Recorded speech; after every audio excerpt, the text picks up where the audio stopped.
اب یہاں پر میں ایک نقطہ بڑا خوبصورت عرض کرنا چاہتا ہوں.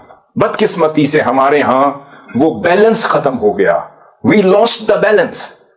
We lost the balanced approach towards understanding of the love of Ahlul Bayt تھا. کچھ لوگ ناسبی ہو گئے. آپ نے فرمایا محبت اہل بیت قرآن کی روح سے تو فرض ہے، واجب ہے. اس کے منکر جو اذیت دیتا ہے وہ بھی خارج ہو گیا، اور اس آیت کو نہ ماننے والا بھی خارج ہو گیا. مگر اب اس کا طریقہ کیا بتایا؟ طریقہ یہ بتایا محبت ایسی کرو جیسے حضور نے خود بتائی، اور محبت ایسی کرو جیسے حضور کے صحابہ کرام نے کر کے دکھائی.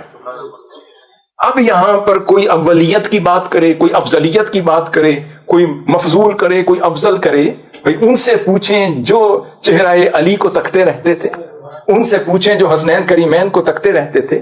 ایک روز سیدنا عمر فاروق رضی اللہ تعالیٰ عنہ خطاب فرما رہے ہیں، یہ بھی مستند حدیث ہے جو میں عرض کر رہا ہوں. سیدنا امام حسین علیہ السلام ابھی ننھے بچے ہیں، وہ قریب گئے اور سیدنا عمر فاروق سے مخاطب ہو کر کہنے لگے، یا عمر آپ میرے نانا جان کے ممبر سے اتریں، اپنے باپ کے ممبر پہ جائیں.